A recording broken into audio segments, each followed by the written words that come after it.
Big Mo, thanks very much. Those of you that were with us for the undercard press conference, thanks for staying with us. Those of you that are just joining us, welcome to Manchester.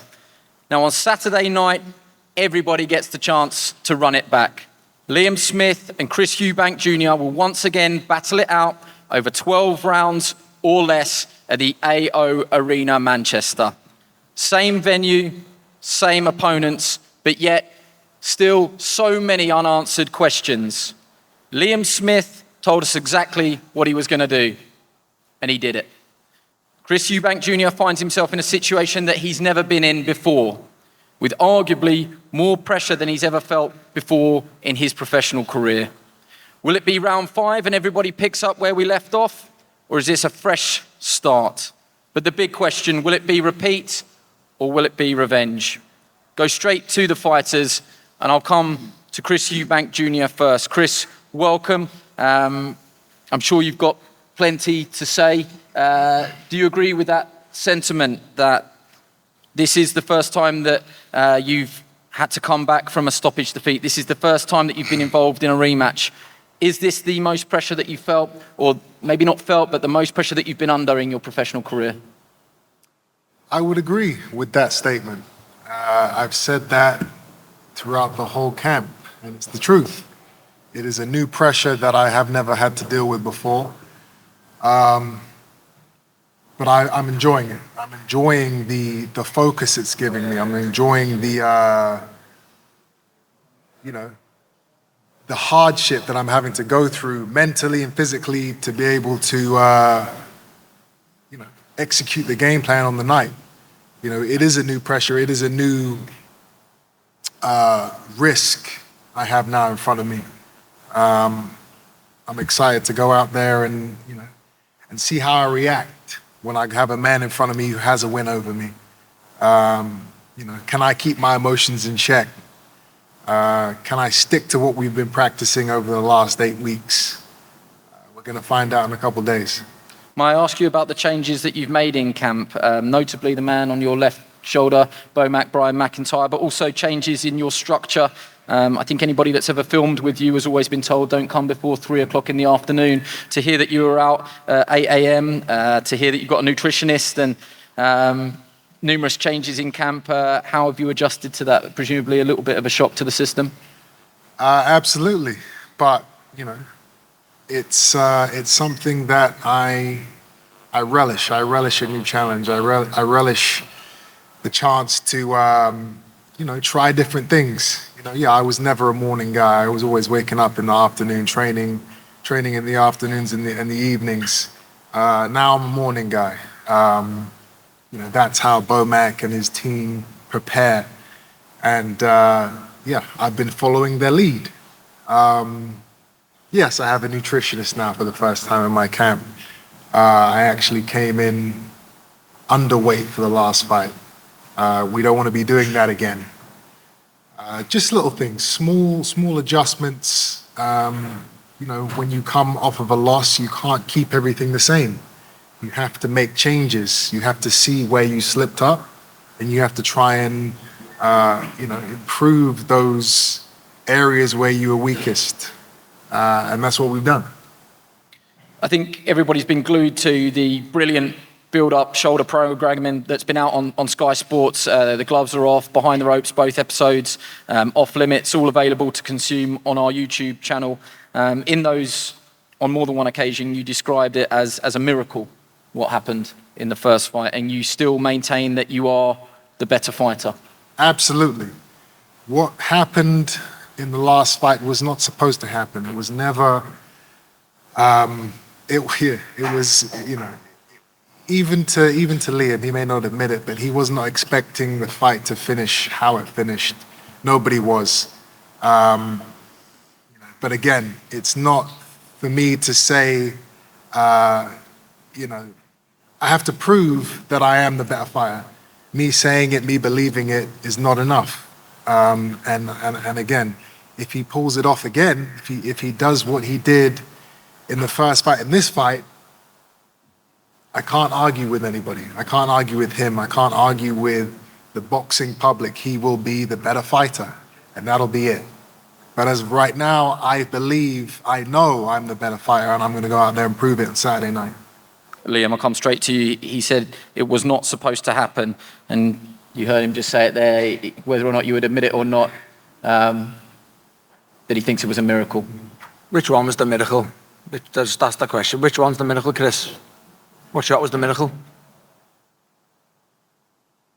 What shot was the miracle?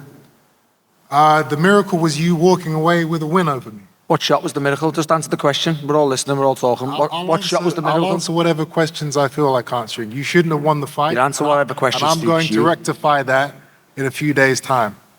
You answer what question suits you. Let me ask you, Liam, you heard what Chris had to say there about the changes, but a quote that I picked out that you said the biggest difference between you and your opponent is that you're still able to retain information, still learn, still listen, that you believe that regardless of who's telling him, be it Roy Jones or on this occasion, Brian Bomac McIntyre, that it doesn't stick. Yeah, 100%. And you know, Brian and the rest of the team over there will be prepared for the backlash again, because he'll blame you once he loses this time round. He's just gone round the houses, everybody, nutrition, you come in with light. You blame everyone else, but Chris Eubank got it wrong. You made too many mistakes. You made the mistakes. Roy didn't make the mistakes. Bomac's not going to make the mistake this time. You make the mistakes. Just take it on the chin yourself. You lost the fight because you got nailed. And the miracle was just how easy it was. I said, I touched you. The fight never even got going. I touched you. And what did you say, Chris? You've never been hurt. I hurt you. You've never been dropped. I dropped you. And you've never done that chicken dance. I made you do that as well. I've never said I've never been hurt. You did. They were your words. Chicken dance was your word. You can't not be hurt in the sport of boxing. I've been doing this my whole life. Chris, it got played over the episodes, mate. It was your voice, not mine. It got played over the episodes. You've never been down. You've never been hurt. I have never been down. But of course You have now, and I done it to you. Of course I've been hurt. This is the boxing. And you've never done the chicken dance, and you've done that last time out too. You get hurt. But the fact of the matter is, it's actually all irrelevant. What was said, what was done, it's not going to change anything now. You say this when you've got nothing to say, Chris, but we're here, we're at a press conference with a bunch of public and a bunch of media who are asking these questions, I can talk all day, my friend. That's very well documented. But again, what was said, what was done previously, I'm not even focused on. I don't care. All I care about is the preparation I've had, which has been excellent, and the performance I'm going to have on Saturday night, which is going to be exquisite, supernatural. It's going to be a beautiful artistic display of savage boxing, and I cannot wait. Said the exact same thing to you last time. You said all this shite. Good luck, Chris. Because that's all you said last time. The same type of words. You'll be on the receiving end of a beautiful display of boxing. You said this last time, Chris. Like we're on repeat again. Yeah. Like we're here, the same old stuff. You said all this last time, and then you make the excuses. Are you enjoying the fact that you get to say to everybody, notably Chris? I don't need to say it. It said it for itself. You know, and you've done all the work. Whoever done the promos put out what I needed to say. You know, everything. The voiceovers. I've never done the chicken dance while Chris is doing the chicken dance. You know, I've never been dropped as he gets dropped. They were all. It was Chris's voiceover. It was Chris. The words come from Chris's mouth, not mine. I was not saying he's never been hurt or he's never been dropped.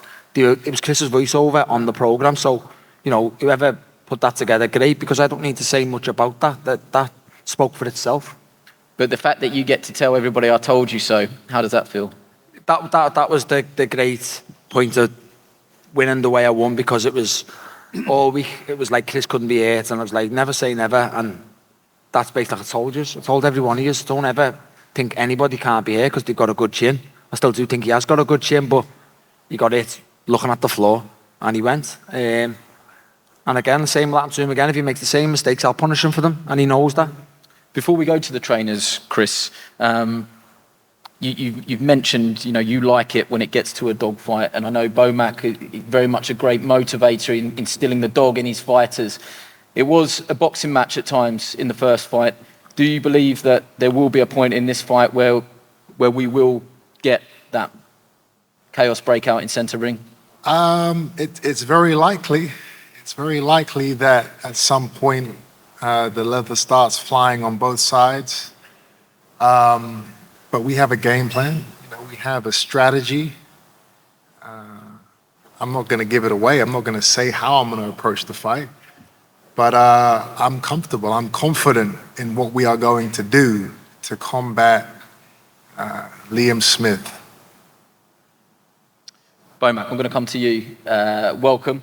There's a lot of changes in the team, and you probably are the biggest one yourself, and Coach Red and Isao, Diguez, the team that you've got out there, straight off the back of one of the great wins in our era of Terence Crawford over Errol Spence. So congratulations for that and to the whole team. But specifically on this fight, what have you tried to instill in Chris Eubank Jr. in what is, relative speaking, a short amount of time? Well, all the things that, a trainer wants to bring to a fighter to get him to that next level, I will say Chris already got it in him. So it just take me and my team to touch a few points just to remind him of things that he already knows. It's real simple. A lot of people have criticised Chris in the past and said he just doesn't listen. It doesn't matter who's training him. He doesn't listen. From your experience out there in Vegas, you had a good student there that was willing to listen? I always tell everybody when they ask me that question is, Chris is a sponge. He soaks it up. He go out there and execute. Again, he already knows what he needs to do. He just needs somebody in his corner, a good team around him, just reminding him of the small, simple things. You two are veterans, throwaway question, you're not going to answer it, but if you could tell us one thing that you guys can do different from the first fight, what would it be? Just correct our mistakes. You're confident that you've got the winner sitting next to you there? Hey, I instilled that from the day one that we started talking. Let's correct our mistakes. Just one along, Ronnie Davies. Ronnie, great to have you here. There's a lot of changes, but there is a constant here in yourself. What have you been talking to Chris about in terms of the wisdom that you've had over your years that you can impart on him now that he's facing this first time that he's coming back from a defeat like this? I'll just say the odd things to him. He knows where we went wrong. He's got a really good team around him. I'm really pleased for him. I've followed him on YouTube, his career, his fighters. So he's with the right people, and I'm pleased for that. Whatever he wants, whatever's best for him, I'm there. I've always been there for him from the day he was born, right through. I've been with him right through his career. I'm proud that I'm still with him, and I feel privileged I'm in the corner of these boys. And that's it. That's all I can say, really. And he will beat Smith. No disrespect. Liam, I think he's a great fighter, Liam Smith, and not to be underestimated one bit. That's all I've got to say, really. Have you two had the conversation, Bomac, Chris, about the towel incident? It was very clear from the first press conference announcing the rematch that he wouldn't be inviting Roy Jones Jr. to bring a towel. Have you had that conversation with Bomac? It wasn't a conversation. I just told him. It was a one-way conversation. I just told him, listen, keep those towels out of the corner. And Bomac said, yeah, listen, if we got to go out on our shield, we're going to go out on our shield. That's how we play it. We're not going to do any of that, looking for the easy way out. If it gets rough, if it gets hairy, we're there for the long haul. We're going to get through it. But yeah, I think if there's ever going to be a towel involved in this fight, it's definitely coming from the other corner, not So mine. you're not bringing a towel? No. Bomac, are you bringing a towel? He already told you no, so you ain't got to ask me. Well, you've already just lost every respect you've got for yourself. Then Chris is telling you not to bring a towel. Your job's to be the best for your fighter. So if he's telling you not to bring a towel, then he's already the boss of you as well, isn't he?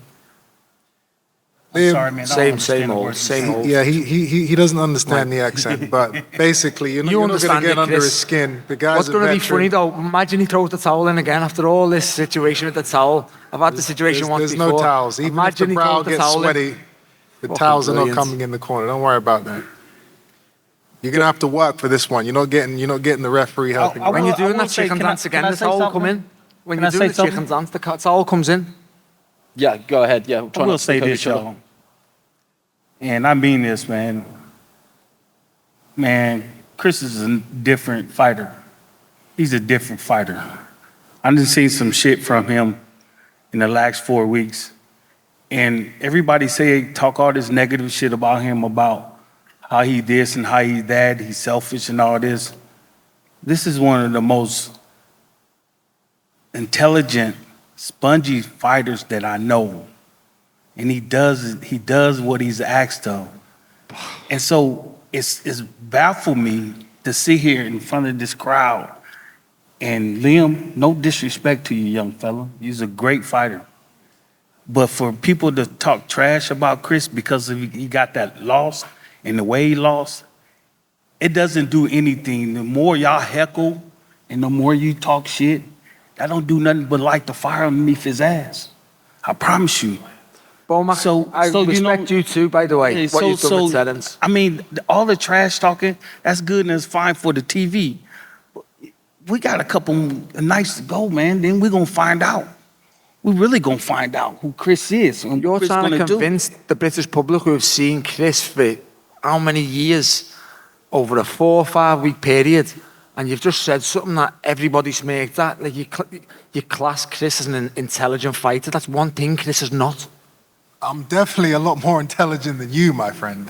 Chris. Let's not talk Well, about let's just intelligence. results speak for themselves. So I'll be quiet. I'm talking to Brian in a minute.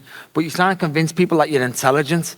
Like, I'm not trying to you've been convince on anybody Sky of for years, anything. You've been on every one know thing what I that's am, never come and I with know you. I'm You've been definitely a lot fit. You've more been intelligent durable. than You've you. been whatever it may be, an engine. You've never been classed as intelligent in your fucking whole career. Bomac's been with you 5 weeks one and he's trying to fight style, convince us you're intelligent. You have one form of fighting. I have many. So if we're going to talk about intelligence, you're not. You know, there's no competition. Can I bring in Joe McNally down the end there? Joe, you don't often have too much to say, and if you can correct me if I'm wrong here, but in terms of everybody at this top table, I wonder if you perhaps have had the easier of the jobs, that you sit there with the victor on your shoulder. You did, as a team, your job first time round. Have you had to change anything this time round, or is it more of the same? Yeah, Andy, you know, it's for me with Liam, you know, is not changing nothing. It's making him the best version of himself. And, you know, we took a few things away from the first fight that we didn't expect. But look, for the public and the fight, the way it played out, people can say what they want, but Chris danced to Liam's tune from the first bell. He had a little bit of success with a couple of uppercuts, but that was basically it, really. You know, he never got out of second gear. He transitioned through the gears in round 4, put Chris where he wanted him, and finished the job. That's the top and bottom of it, really. Liam's very, very, very intelligent. Chris is a fantastic fighter, a very good athlete, and you know, right now he's wounded. He's a wounded animal, and he needs this, and he wants it, because where does he go if he loses? But look, if Liam lost, he'd won a trilogy. But I know this man next to me would sit in the hotel in 30 minutes and say, if I lose to this fella, I'm jibbing it. And that's the difference, you know. And I just think that Chris was dangerous the first fight, and he's dangerous, just as dangerous, if not more, this one. And it's one that Liam's prepared for. Yeah, a wounded animal is a dangerous animal. Just quickly, you'll be hell-bent on repeat, but do you think the method of victory will be repeat? You think that Liam will stop Chris this time around again? It doesn't matter to me. Stoppage, you know, points victory. It's just a Liam Smith win all day, you know. And I'm truly confident, more so they can say he's got, Bomac, Terence Crawford trainer, they've teamed up. But what can really change in 4 weeks? You know, Rui walked away from the job 4 weeks out, and I don't think you can get a bond with a fighter in 4 weeks' time. If the biggest asset that they've changed for the camp is getting up at 8:30 in the morning instead of training, they're in for a long night, and you know, that's my opinion. Let's bring in the two promoters. Ben, I'll come to you first. It's probably Callum's fault that we're here, isn't it, with the rematch clause that we spent so much time talking about that everybody told us not to talk about. But here we are again. How do you reflect on that first fight and your thoughts and emotions coming into this second one? Yeah, it was an incredible night. It's become a rivalry that's been the most talked about in British boxing this year, as you say, thanks to Calla activating the rematch back in February now. The story has rumbled on and on since then. So many question marks, so many things been said. But what we have here is a fight for British boxing. We have two of the greatest athletes that we have in this sport, and they're going head to head, and there's so much on the line. And I want to thank Wasserman, I want to thank Sky Sports, because everyone's had a huge amount of commitment to this fight. I know Liam's had to work incredibly hard over the past few months to be fit. I know Chris Eubank Jr. has been hell-bent on this fight since January, and here we are, and all the answers are going to be answered. Calla, thank you for breaking away from what is a really busy week for you as well, because you've got a fight on Friday night that you're juggling as well. But how have you viewed this from Team Eubank's stance, and what has Chris been like to deal with what is a first in his career? I think first of all, it's a blockbuster, a British blockbuster in a year where there aren't too many British blockbusters. It's the British fight of the year. Yes, that clause is always an insurance policy. In this case, it's an insurance policy against the punch that came from the gods. But at the end, let's all be happy. We've got a great fight on. It's a fantastic fight. We've heard about questions to Junior about where he is and where he's at and this, that, and the other. What about the question to Liam? Like, he wasn't expecting that. Where's it going to continue from now? Is the fourth round going to lead to the fifth and the first rounds? I think I'm saying that as a compliment. I think it's fantastic. The angles you can look at it. If you're for Eubank, if you're for Smith, it's fascinating. It's what boxing needs. It's great. Let's not burn the bones about it. This year hasn't been a good year for those sort of fights. So hey, I'm just delighted we got a fantastic fight Saturday night. My man's going to do the business, but good luck to everyone. Thank you very much. And with that, will you predict a trilogy? Sorry. It's that rematch clause. You make me work for that, Ben. You made me work for that. I'm running around, people accusing me of trying to do other fights, this, that, and the other. This was the fight we wanted. This was the fight he wouldn't let me do. I've got text messages from him effing and blinding at me. He doesn't really eff and blind much, but he said to me, that's the fight I want in the locker room. There's no talk about other fights, all that, sorry, I'm not going to swear now, but all that rubbish going about other fights. This was the fight in the locker room. He told me, that's the fight, go and make it. Never been another fight. We signed to a fight back a few months ago. We were put through a few hoops and rings, and here we are. We had other options, yeah. We didn't go anywhere, no. We knuckled down. Credit to Ben for persevering with it. Credit for Liam for getting his back into gear. Show me them messages in a minute. You're going to show me them messages? I'll show you which messages. I can show you a few messages. I can show you messages between me and Ben as well. He said, I want that rematch. Calla, you tried to make the Conor Ben fight, yeah or no? Absolutely not. So how am I going to make a was you fight not with an negotiating Conor unlicensed Ben fighter? fight? Absolutely not. Absolutely not in front of all these people. Absolutely not. No, not for a second. Not Doesn't for a matter. second. That's it. It's irrelevant, but just no. If Conor Ben would have been licensed, would we have looked at it? Of course, but the fight. Conor Ben got cleared. Was the fall. Conor Ben 100 How am I supposed to get a fight on with someone who hasn't got a license? That's what I said. Yeah, Conor Ben got cleared. I didn't you would say have fought it. Conor Ben. People might have said it. 100%. Ben, did I ever tell you that we were out? Ever? You didn't tell Ever? me. Have you got Well, loads of messages of me saying, when are we getting this fight on? Look, We moved the date four times. Four times. We're here now, exactly. It's all good. We've got a great fight Saturday night. Tune in and watch it. Let me just ask this then. So what does that say about Chris Eubank Jr.'s character?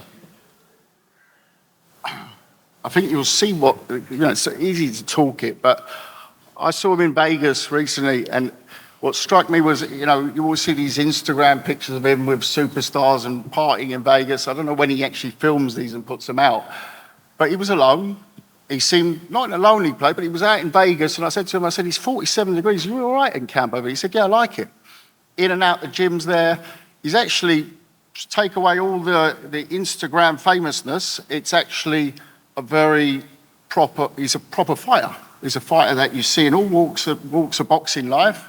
Different. Liam's from a fighting family as well, and but he's different. But he's so into that gym training, Vegas, the whole thing. It's so he took himself off. He had a camp the first time. I think was a mistake in Brighton, but at the same time, mistakes you only know afterwards. You learn from them. He's brought on Bo Mack. It's the first time in a big fight he's going to have, You know, talk about people saying, oh, he's brought in Bomac, what's he going to do, like 4 weeks notice? What are you going to do? At his stage of his career, what are you going to do? Find a trainer and teach him boxing again, come back in 3 years' time? No. Bomac's there to give him that professional setup of a team going into a big fight, which he's never had before in his So career. Rui never give him that. He's never done that before. Rui never give him professionalism. So you give him throughout his career, he's had Senior, he's had Roy. give him Roy But those are Jones people. Jr., the I don't- legends you're of a the boxer, sports man. I don't there. need to tell you. There's a difference between a team and a person just coming chop over. talking, Cali. I'm not a trainer. I'm just saying he's always had those Rui is the ultimate personas in the professional. corner. Which one? Roy Jones Jr. is the ultimate professional. Oh, And you're one of slandering my him as a absolute coach. favourites. He's a good friend. You're He's a great slandering trainer. Roy as a But there's a coach. difference between a team and a trainer.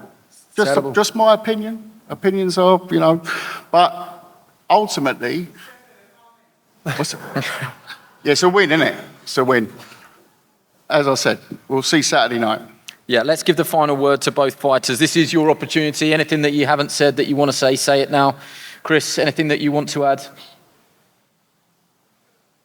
The talking is done. The hard work is done. We're here. We're ready. We're on weight. Yeah. I'm confident. I'm ready to go. And Liam, the final word to you. Repeat. Same again. Brilliant. Well, thank you very much. I think one or two curse words slipped in there below the belt, but apologies for anybody that was offended. It is fight week, just to give it a little bit of context. Wait around. We're going to have a head-to-head here, and then I think fighters will be available for one-on-ones. Remember, Sky Sports box office on Saturday night, and the weigh-in here tomorrow. Let's say what I can say.